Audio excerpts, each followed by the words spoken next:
Assalamualaikum warahmatullahi wabarakatuh.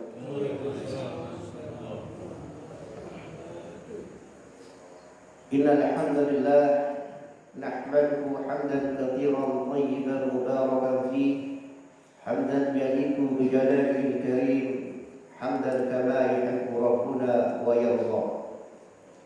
Wa ashhadu an la ilaha illallah wahdahu la syarika lah wa ashhadu anna Muhammadan 'abduhu wa rasuluh. Allahumma shalli ala Muhammad wa ala alihi wa sahbihi ajma'in, amma ba'd. Jemaah salat subuh rahimakumullah. Al-Imam Bukhari rahimahullah meriwayatkan satu hadis dari Aisyah radhiyallahu anha, di mana Aisyah mengatakan, "Sana'an Nabi sallallahu alaihi wasallam syai'an farakhasa fihi wa tanazzahu anhu qawman fabalagha dhalika an-nabiy sallallahu alaihi wasallam fakhataba fahamidallah jalla wa ala thumma qala fama bala aqwamun yatanazzahuna 'ani syai' asna fa wallah inni la'alamukum billah wa akhshahum wa ashaddu lahum khasyah." Kata Aisyah radhiyallahu anha, Nabi sallallahu alaihi wasallam melakukan sesuatu, yakni sesuatu amalan, ibadah. Kemudian dia memberikan keringanan, tetapi ada sebagian kaum yang menolak keringanan tersebut. Maka sampailah penolakan tersebut kepada Rasulullah sallallahu alaihi wasallam.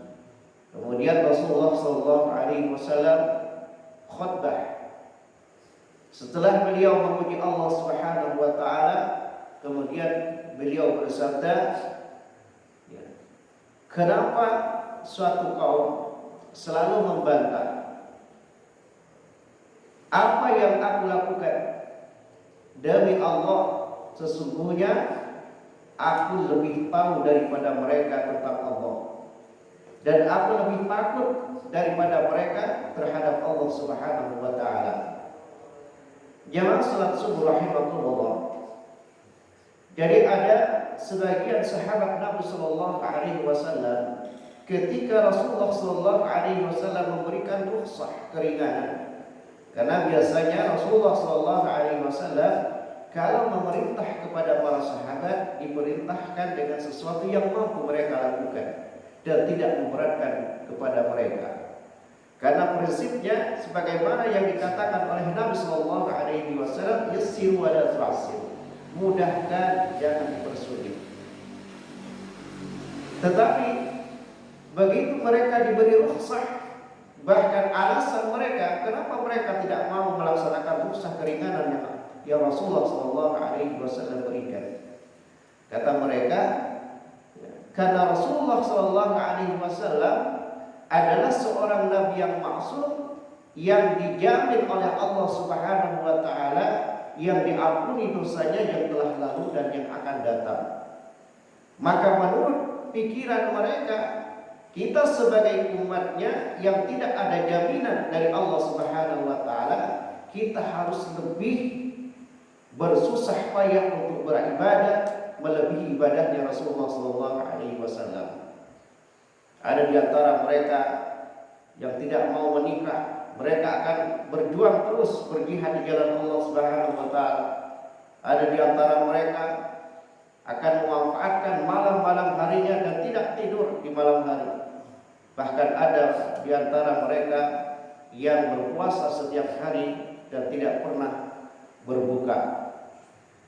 Jamaah salat subuh rahimakumullah, tentu ini menyelisih sunnah Nabi sallallahu alaihi wasallam. Dan agama tidak menuntut kita untuk mempersulit diri, karena agama adalah mudah sesuai dengan fitrah kita. sesuai dengan tabiat kita di mana Allah Subhanahu wa taala menciptakan kita di atasnya. Maka di dalam hadis ini ketika Rasulullah sallallahu alaihi wasallam mendengar penolakan mereka, melihat penyelisihan mereka, maka Rasulullah sallallahu alaihi wasallam marah kepada mereka. Cuman marah Rasulullah sallallahu alaihi wasallam tidak mencerca.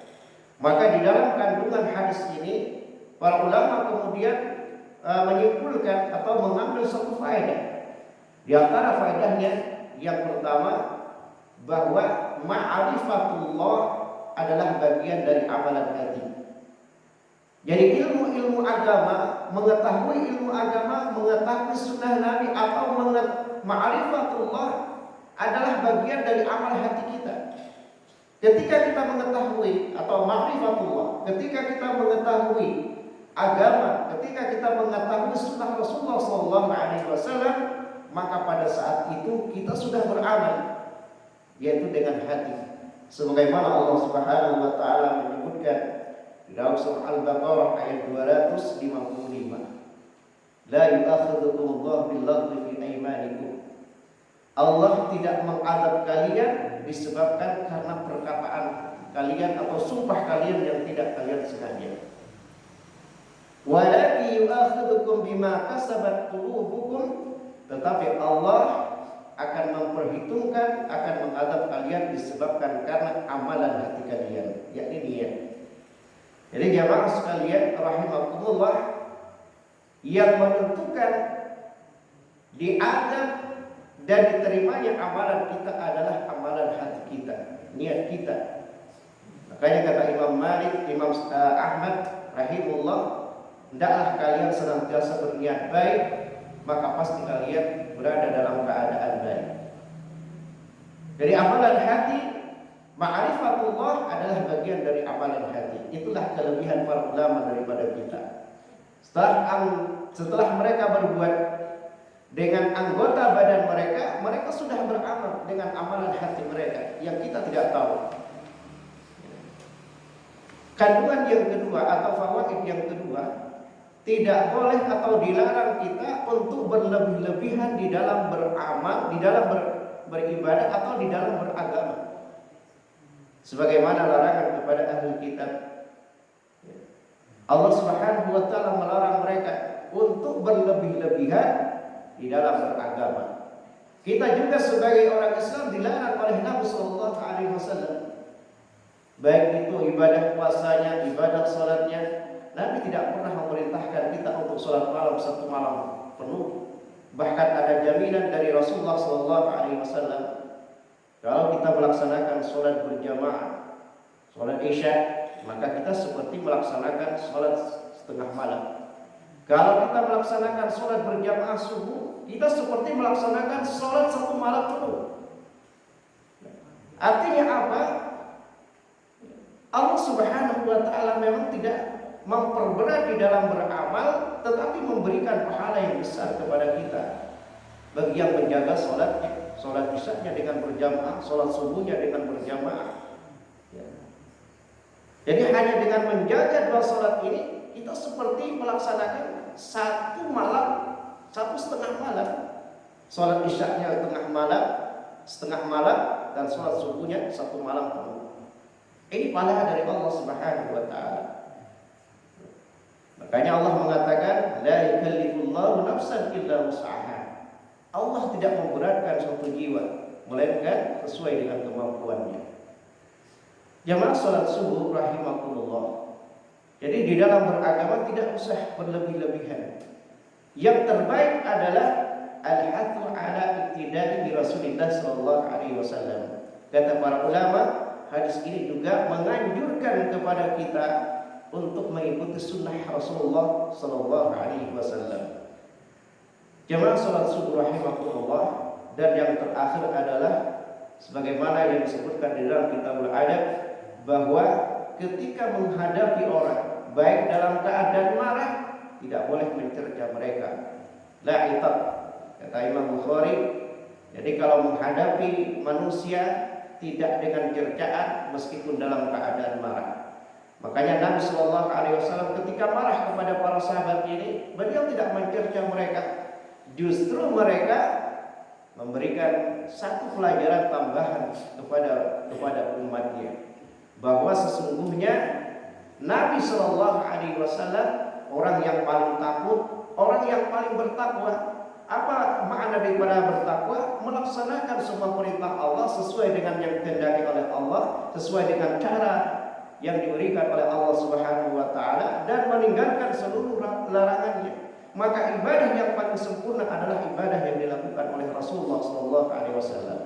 Oleh karenanya, karena ibadah beliau adalah paling sempurna, paling baik, maka kewajiban kita adalah mengikuti dan mencontoh kepada Rasulullah sallallahu alaihi wasallam, bukan membuat aturan sendiri. Jamaah salat subuh rahimakumullah, semoga Allah Subhanahu wa taala senantiasa memberikan kemudahan kepada kita untuk mencontoh kepada Rasulullah sallallahu alaihi wasallam, baik ibadah beliau, akhlak beliau, maupun adab-adab beliau, dan segala sifat Rasulullah sallallahu alaihi wasallam, sehingga kita dicintai oleh Allah Subhanahu wa taala dan kita pun mencintai Allah Subhanahu wa taala. Allahumma amin. Aqulu qawli hadza astaghfirullah li wa lakum wa li walidayna wa li sa'iril muslimina min kulli dhanbin. Subhanallah